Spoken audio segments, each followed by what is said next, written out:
Hey guys, what's going on? It's Rekt Capital and welcome back to the channel. Thank you so much for joining me in today's video about the accumulation schematic. Is Bitcoin now in Wyckoff Accumulation? Is it happening right now with this recent Bitcoin breakout? Subscribe to the channel for more videos like this in the future and let's dive right in.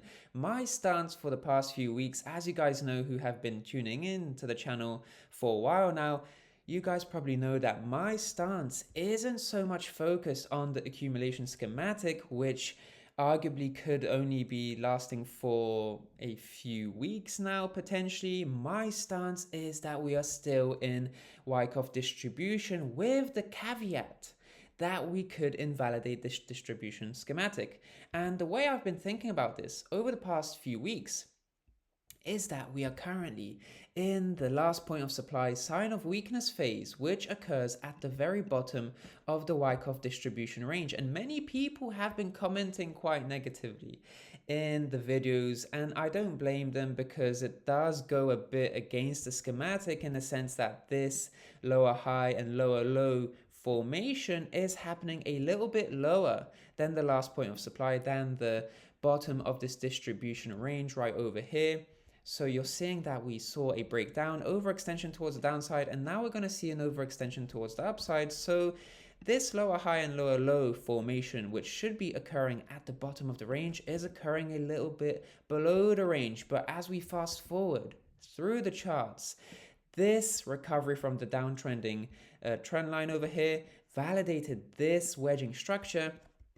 And this breakout is only validating my further idea that we are indeed in this phase where we're going to be testing this bottom of the range for a major trend decision, whether or not we're going to validate this entire Wyckoff distribution range, because at the moment we broke down from it, that's true, but it's unconfirmed as long as we test this region and break back above it. Historically, Bitcoin has showcased and proven to us that whenever we break down from a Wyckoff distribution range, we break down but don't confirm that breakdown, because we recover up and break back into the range to invalidate this entire Wyckoff distribution range, invalidate this entire Wyckoff distribution schematic, and we proceed to continue in the bull market.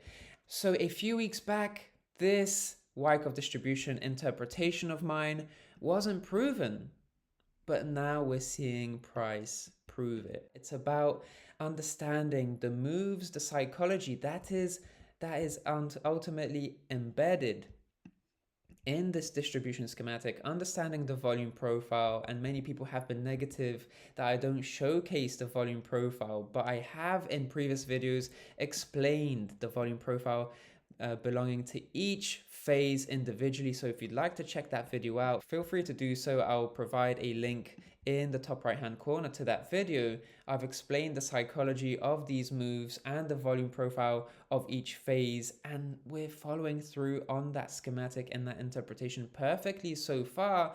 So if people want to talk about accumulation, my criticism, or let's not call it criticism, my view on this has been that it's too early to talk about Wyckoff accumulation over here if we've only seen price accumulate since mid-May to mid-June. That's a month, right? But if we focus on the distribution range, you'll notice that the distribution range itself is 3 months long. So if we're seeing distribution last 3 months long, we can't necessarily talk about accumulation, which is 1 month long, and equal these apples, this 1 month long apple to a 3 month long orange.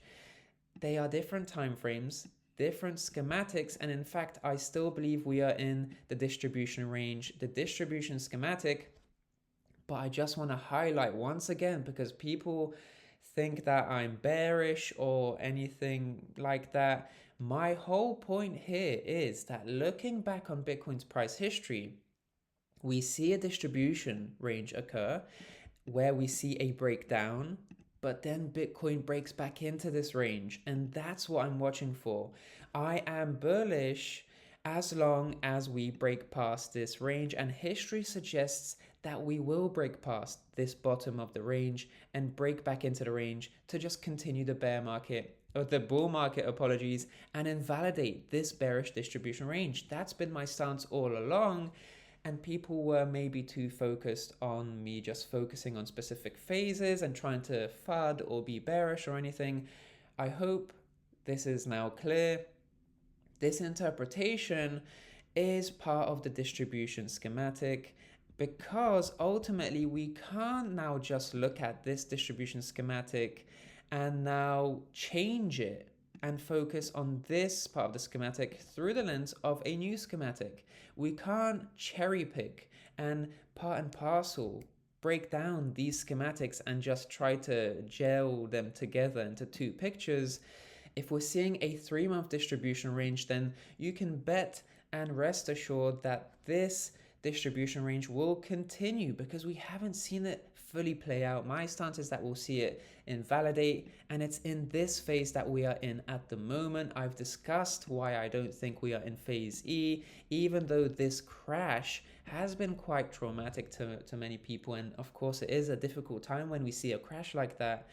But it is part of the SOW LPSY phase, and price action has proven that to be the case. So if we reject from here, that will be confirmation that this distribution range for Wyckoff, the Wyckoff distribution range, has been confirmed, and that's when we will enter phase E and see further downside as per the further phases of the schematic.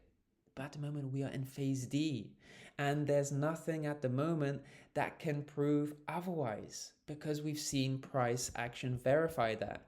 So I'm just clarifying this, just clarifying my interpretation with a bit of historical evidence in the progression of my interpretation and how price has verified that, because many people have been negative about that interpretation, thinking that I'm bearish. But ultimately what I'm looking for is for price to break back into this range, because that's going to dictate ultimately whether or not we're still in the distribution schematic, whether or not we're going to see phase E after this rejection.